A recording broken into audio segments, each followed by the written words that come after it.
السلام علیکم ناظرین، ظفر سعید ظفر نامہ کے ساتھ. ناظرین، بہت پرانی خواہش بھی تھی اور پھر کچھ دوستوں کی فرمائش بھی تھی کہ کچھ نہ کچھ تاریخی حوالوں سے ہوا جائے. تاریخی حوالوں سے مراد یہ ہے کہ جس طرح سے یہ آج کل کرنٹ افیئر اور انٹرنیشنل ریلیشنز اور جو کچھ بھی یہ دنیا میں ہو رہا ہے اس کے بارے میں اپڈیٹ کیا جا رہا ہے یا کم از کم اپنے تجزیات دیے جا رہے ہیں، اسی طرح سے کچھ نہ کچھ تاریخ کے حوالے سے بھی کوئی بات ہونی چاہیے. تو میں نے بڑا غور کیا ہے اس بات پہ. آج جو اس پروگرام کا پرپز ہے، آج اس ویلاگ کا جو پرپز ہے وہ کچھ تاریخی اہمیت سے روشناس کروانا ہے.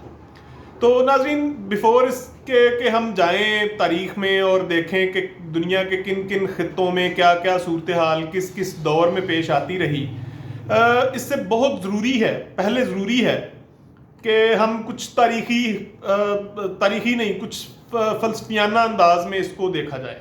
یعنی تاریخ کو فلوسوفیکل پرسپیکٹو سے دیکھا جائے. تو تاریخ لکھی گئی ہے، لکھواتے رہے ہیں لوگ، ڈفرینٹ صورتحال میں ڈفرینٹ باتیں ہوتی رہی ہیں. لیکن جو سب سے اہم پیش رفت ہوئی تاریخ میں، ہسٹری میں، وہ سب سے بڑا جو ڈنٹ ڈالا جس کو میں پائنیئر کہوں گا بہر طور، وہ آف کورس ابن خلدون تھا. ابن خلدون 15ویں صدی کا مورخ تھا اور اس نے تاریخ میں ایک نیا زاویہ دیا. نیا زاویہ اس لیے بھی میں کہہ سکتا ہوں اس کو کہ وہ تھا ہی پہلا. تو پائنیئر جو ہوتا ہے وہ جو کورس سیٹ کرتا ہے اس کو لوگ پھر آٹومیٹیکلی فالو کرنا شروع کر دیتے ہیں. تو ابن خلدون کی 15ویں صدی میں جو اچیومنٹس تھیں، اس نے سب سے پہلے جو اپنا مقدمہ باندھا وہ کچھ اس طرح سے تھا کہ جو تاریخ ہے، خاص طور پر قوموں کی تاریخ یا کسی خطے کی تاریخ، اس کو اس نے تشبیہ دی انسانی زندگی کے ساتھ.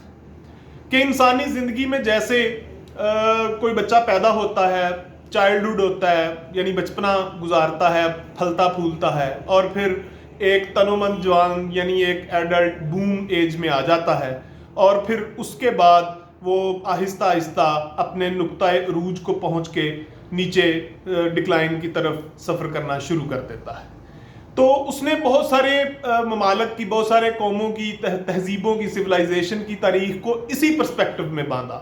اور لکیلی وہ جو بات کر رہا تھا وہ تھی بھی درست کسی حد تک، کیونکہ کچھ قومیں ہسٹری میں ہم دیکھیں تو وہ ایسے ہی ہیں کہ وہ آہستہ آہستہ پنپنا شروع ہوئیں اور اس کے بعد پھر وہ اپنے بوم پہ گئیں اور پھر اس کے بعد وہ ڈکلائن میں گئیں.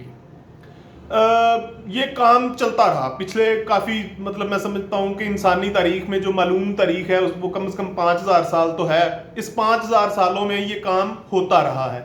تو ابن خلدون نے بھی یہی فلسفہ باندھا. اس نے انسانی تاریخ کو یا سویلائزیشن کی تاریخ کو انسانی زندگی سے تشبیہ دی. کس طرح سے وہ پیدا ہونا، بچپنا، ایڈلٹ اور بوم، اور اس کے بعد پھر ڈکلائن، جیسے انسانی زندگی سفر کرتی ہے. اس کے برعکس جو دوسرا پرسپیکٹو آیا وہ بہت لیٹ آیا.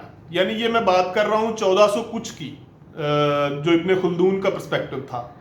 اب اس کے بعد جو دوسرا بڑا پرسپیکٹو ہسٹری میں آیا وہ شپنگلر تھا. یہ جرمن فلاسفر تھا. اس کو جرمن ہسٹورین بھی کہا جا سکتا ہے، لیکن وہ ایکچولی ہسٹوریکل فلاسفر تھا. اس نے ہسٹری میں زیادہ کام کیا. تو یہ 1936 میں اس نے آگے ایک نیا زاویہ دیا، ایک نیا نظریہ دیا، ایک نیا پرسپیکٹو دیا، نئی تھیوری دی. اس نے کہا کہ نہیں ایسے نہیں ہوتا، اس کو انسانی زندگیوں سے متشابہ نہیں کیا جا سکتا. یہ ایک سیٹ پیٹرن نہیں ہے کہ آپ پیدا ہوں، پلے بڑھیں، جوان ہو، بوم آئے، ایڈلٹ آئے اور اس کے بعد پھر آپ ڈکلائن کا سفر شروع کر دیں. ایسے سویلائزیشن میں نہیں ہوتا. سویلائزیشن میں ایسے اس کے برعکس اس نے کہا کہ سویلائزیشنیں موسموں کی طرح روٹیٹ کرتی ہیں. جیسے جب کوئی موسم شروع ہوتا ہے، فرض کر لیتے ہیں ونٹر سے شروع کر لیتے ہیں، جب ونٹر کے بعد بہار آتی ہے تو اس میں پھر یہ آرٹ اینڈ کلچر کسی سویلائزیشن میں پروموٹ ہوتا ہے. اس کے بعد پھر جب سمر آتا ہے تو سمر میں وہ میگا سٹرکچرز کی بات کرتا ہے کہ آرگنائزیشن اپنے میگا